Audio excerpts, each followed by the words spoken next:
Hello, fabulous human. You are listening to episode 76 of the Confident Writer podcast with me, Jane Pike. And this week's episode is a somewhat raw, uncut, unedited version because I did have another podcast episode due to land for you this week, but we decided due to the surrounding circumstances that would be better in a couple of weeks' time. So what that left me with was a little bit of a hole where that podcast was supposed to live. And I had two options, which was to kind of just wait until next week and leave 2 weeks in between podcast episodes, or we can kind of sit down, have a chat on a Sunday morning, as it is here in New Zealand, talk about what's been coming up this week, and just kind of go with that instead. And I decided to go for the latter option. So we don't have the little music bites at the start or at the end. My fabulous podcast editor, Lisa, usually does that for me. We don't actually edit the content at all, but she does smooth out any audio bumps. So you'll have to forgive me if I have a somewhat bumpy episode this week. We'll just see what happens and kind of hang out together.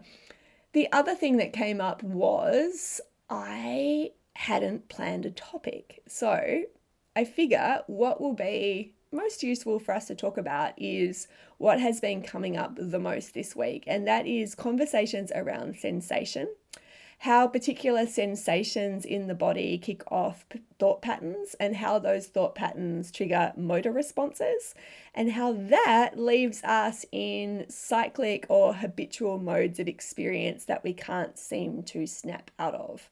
Now, all of us have had some kind of experience with this. And as I talk about it, you might be like, oh my goodness, that is totally me. It will resonate with you in one way or another. And I think that the liberation of understanding more about your nervous system, understanding more about brain function, understanding more about how we respond to things is that you don't have to internalize your experience as an intrinsic flaw or weakness. Because many times when we share what it is that's going on for us, especially with people that may also lack understanding about these certain things, we can start to form opinions of ourselves that we are negative, or perhaps we lack the willpower to move through certain situations, and so on and so forth. And I want to say that things make sense when you understand what it is that's happening, and it's helpful to know this stuff so that you can gently ease your way forward in a different direction. So, what is it that I am meaning when I talk about sensation? Perhaps we register a particular feeling in the body. Perhaps something happens like an ache or a tingle, or we experience some kind of pain. And in response to that, we think a particular thought. We attach a particular meaning to it, or we have a story around it, which is always related to a past experience. So if we think about the nature of sensation itself in its purest form, basically what a sensation is an indication from the body that something has changed. What that change is, we're not sure about. It could be a change in a good direction, it could be a change in what we would perceive as a negative direction, but the basis of it is that there is some kind of change that our body has registered. Now, the nature of it is that sensation is always about a past change, because the way that sensation travels through our nervous system means that there is a delayed response between the sensation actually being experienced in the sensory nerves and us actually registering it in our conscious mind. And sensation is also comparative. So what I mean by that is, in order for me to understand a sensation, or in order for me to label a sensation, I have to have something to compare it to. So if right now I'm sitting here and I experience a sensation or a feeling in my gut, what tends to happen is my brain searches through to find something that's happened previously that I can compare it to, and I can go, oh, that's what this sensation means. This means X, Y, and Z. So when we do that, we can understand that if a sensation is occurring as in the past, or has occurred in the past by the time I am aware of it, and then I am attaching meaning to that sensation based on comparisons of what I've also experienced in the past, then paying attention to a sensation means I'm moving my thought processes 100% into the past, right? And this is where things start to go a little bit wonky because we can map in sensation, our brain can map in sensation, which means that instead of us being able to use sensation to actually give our brain more information about our present moment situation and to be more in the present as a consequence, we are continually moving back into the past and creating cyclic modes of experience based on what we understand that sensation to mean, right? I've got some notes in front of me so that I don't confuse things, and I'm hoping that this is making sense so far. So sensation, right? Sensation is a registration by the time it comes to the conscious brain of something that has occurred in the past. I then, in order to label it, seek to make an association with something that has also happened in the past. And as a consequence of that, it's really easy to kick off an experience that is based also on my past experience, right? So every emotion that I have, or every memory that I have, every thought that I have has a corresponding motor pattern. As soon as I go back to that thought or go back to that memory, so maybe I register a sensation in my body, yeah, that sensation has a specific thought or memory attached to it. That thought or memory has its own motor pattern attached to it. And as soon as I access that thought or memory, I also start off that whole set of motor patterns that relate to that past experience. Are you following along so far? This is, to me, or was to me when I first learned about this, revolutionary information.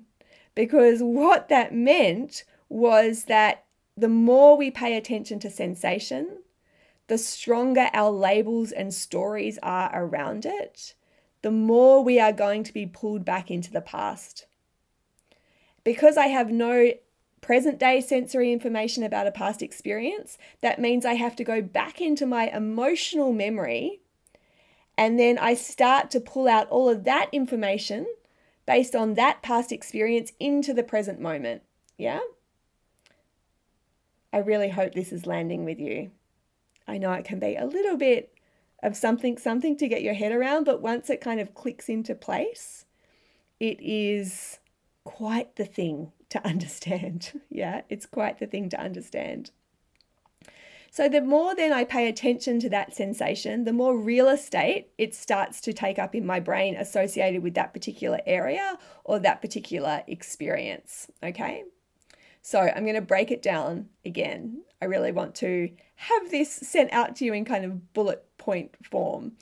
Every emotion that we feel and every thought that we have has a corresponding motor pattern in the body. If I then come to associate that particular specific sensation with a specific thought, we then kick off the motor response that causes us to respond in increasingly predictable ways, depending on the conditioning that we've had and how much our brain has mapped in that particular sensation or response. Right? So if you have an experience out there with your horse where they do something or there is something that happens in your environment that triggers a particular sensation to register in your body that your conscious mind becomes aware of, your conscious mind then seeks to interpret that based on your previous experiences in the past, and that previous thought pattern, that previous emotional pattern, then triggers a motor pattern, which causes your system to move into fairly predictable ways of being. And that's where you find that you are living out experiences of your past time and time again, because actually what your brain is responding to is not present moment information, it's responding to past information. And that's where we get into this groundhog day experience where we're constantly being pulled back into experiences of the past. Yeah. So then the more I pay attention to the sensation, the more that exacerbates the physical symptoms and the reaction, and that sends me into a loop of repetitive experience. So you can see how if we are really tuned in to sensation and we are disconnected from actual structural location of the body, we're not using information as a means to actually update our present moment experience, and instead of being pulled back into past experiences, it's very hard to break out of these patterns of behavior that are keeping us stuck, because the sensation map in our brain is essentially getting stronger and stronger as it's attached to that particular experience. And the reality is that your body, as it is existing at this present moment, is actually not connected to any of those experiences of the past. That is not the true reality for your body right now. But it feels true, and it becomes true because of the influence of the emotional brain inviting those responses forward because of our conditioned reactions to sensation and the associated meaning attached to them. Yeah?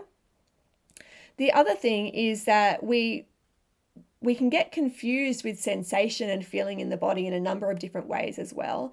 And what I want to throw into the mix also is that our physiology, so where it is our nervous system is sitting, whether we are in sympathetic or parasympathetic, informs our perspective. So if I'm sitting in a sympathetic state right now, chances are I am going to perceive more of what is going on in my environment as threatening, as opposed to if I was sitting in a parasympathetic state. So this also feeds into the layers of personal experience and conditioning that form our understandings, and can cause me to completely change up my experience, completely misinterpret, if you like, different information that's coming from my environment, simply because the filter systems that I'm accessing that information from are kind of cloudy, right? So to me, this was, like I said, revolutionary information. It was really liberating information, because when I understood that actually how I was interpreting information was a choice, and not so much sensation information, rather, was a choice and not so much a absolute, then I could start to decouple some of the associations that I had with activation, energy, and sensation in the body, and what the meaning that I was attaching to it. So one of the primary things that needs to happen when we find ourselves in this experience is really being able to notice how we respond to different experiences of the body, different sensations in the body. And typically what happens as a result of our cultural conditioning is that we have a very low tolerance for discomfort.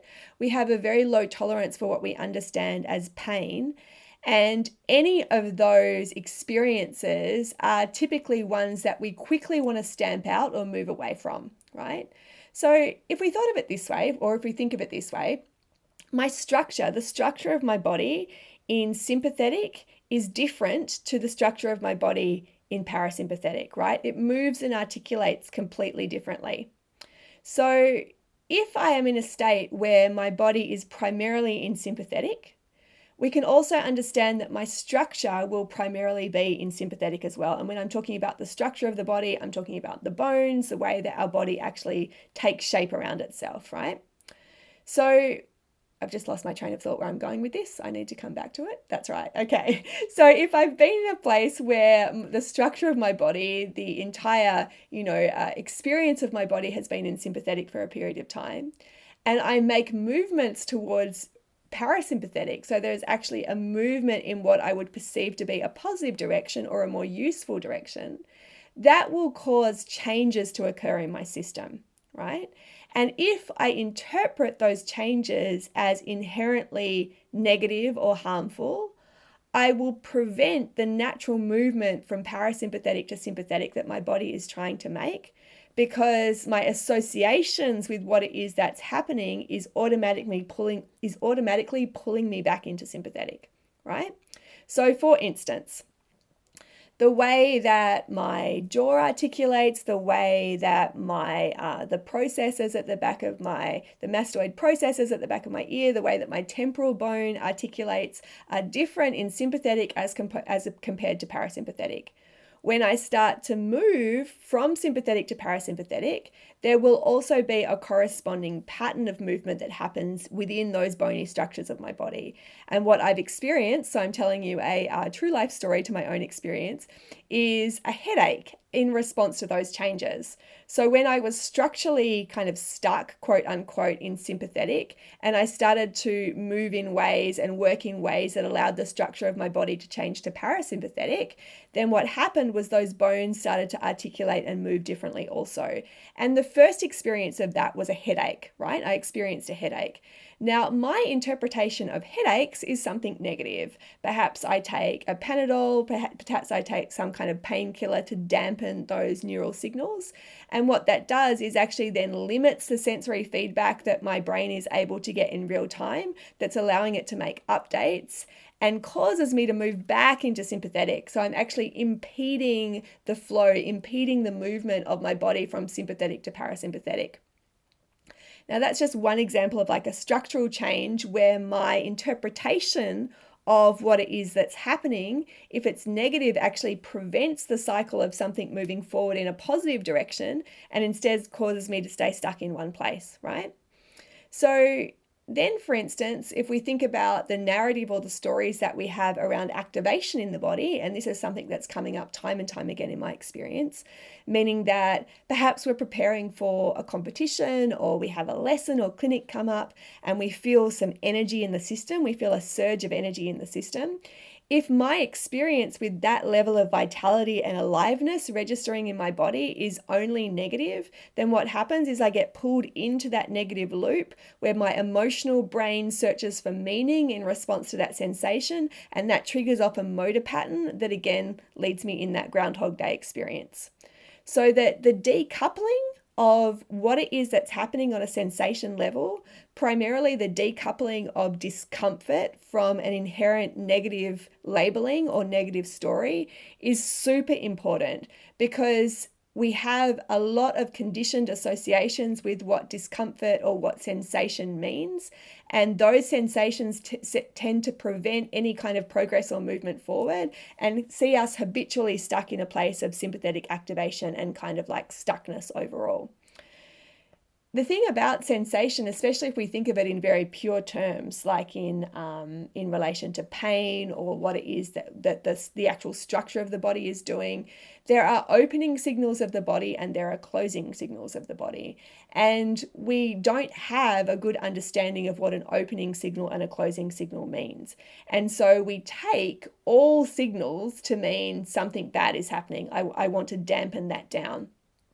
Now, if your conscious mind is saying, you know what, sensory information, sensation information isn't something that I want to experience, this doesn't feel good to me, your unconscious mind is incredibly obliging, or your unconscious brain is incredibly obliging, and starts to limit the amount of sensation or information that you're experiencing in relation to that request. And so over time, we become increasingly disconnected and divorced from the different sensations and experiences in the body that would allow us to make real-time updates with what it is that's happening and essentially update our brain maps about where it is our body was in space and what would be the best situation or decision for us in that moment. And we get very much stuck in our head and divorced from the types of experiences that are ultimately helpful for us. So this decoupling, it's so important. And it's something that I'm doing in Joyride all of the time with people. It's one of the primary experiences, the primary skills, I guess, that we need to start to get a handle on. And that is, what are your stories around sensation? What are your stories around feeling? What are your stories around emotion? And how is it that we can start to pass those two things apart so that our experience of sensation and feeling in the body is much more objective, much more neutral, and we can use it to provide ourselves with present day information about what it is that's happening and give ourselves more choices as a consequence of that. The next thing to realize is that as soon as we are responding in habitual ways, as soon as we fall into patterns which we might understand as negative, there will be a positive benefit to why it is we are choosing to behave in that way.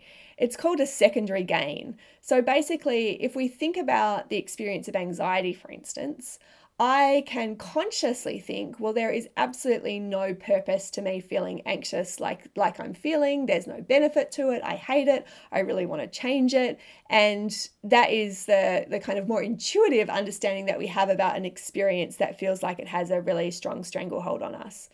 The second part of that, or the kind of what runs in parallel to that, is the reality that there are some benefits that exist from being anxious. And perhaps the benefits are that you have a sense of camaraderie with people who also feel the same. Perhaps it prevents you having to step up and actually put yourself out there and increase your level of vulnerability.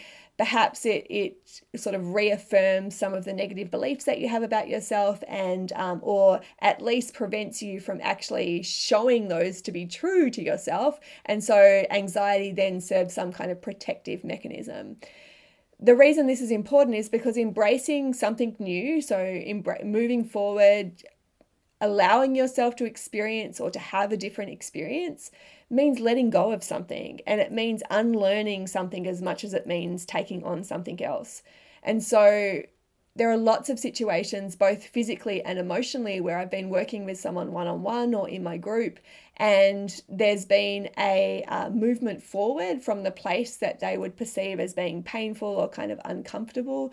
But we have this kind of elastic band that snaps us back if we haven't reconciled the emotional reasons as to why that motor pattern is existing in the first place. Yeah. So yeah, I'm trying to think of specific examples for you, but I think that hopefully will stand alone without its own example. The other thing is that when we have been stuck in sympathetic over a period of time, so when we've been stuck in that place of dysregulation where we haven't been fluidly moving between sympathetic and parasympathetic in real time, in response to real-time information, the sensory information the sensory pathways that essentially provide the brain with new information about what it is that's going on become demyelinated, right? So they atrophy, if you like. And so what that leaves us with is a situation where the only references that the brain is able to be provided with are comparative ones, ones from experiences of the past. And this is where I've started to notice that working more with the structure of the body, working with the biomechanics of the body from the perspective of the nervous system is really important, because the location of the body, the way that our structure is actually sitting and forming and interacting with our environment, is really the truest indication of where our nervous system is sitting. Yeah, the truest indication of where our nervous system is sitting, because sensation and feeling are inherently subjective. And so if we think about how it is we want to be, which is we want to get ourselves into a position where we use sensation as a means to update the brain about our present day information and consequently give ourselves more choices about how we respond in the present moment, we can use our biomechanics, we can use the structure of our body, we can use our positioning in space to really inform that and to provide ourselves with more information about our location. That's a whole nother episode or many episodes that I'm going to be sharing with you soon. But basically, I just wanted to drop that in there as a point of interest. So that was kind of a lot.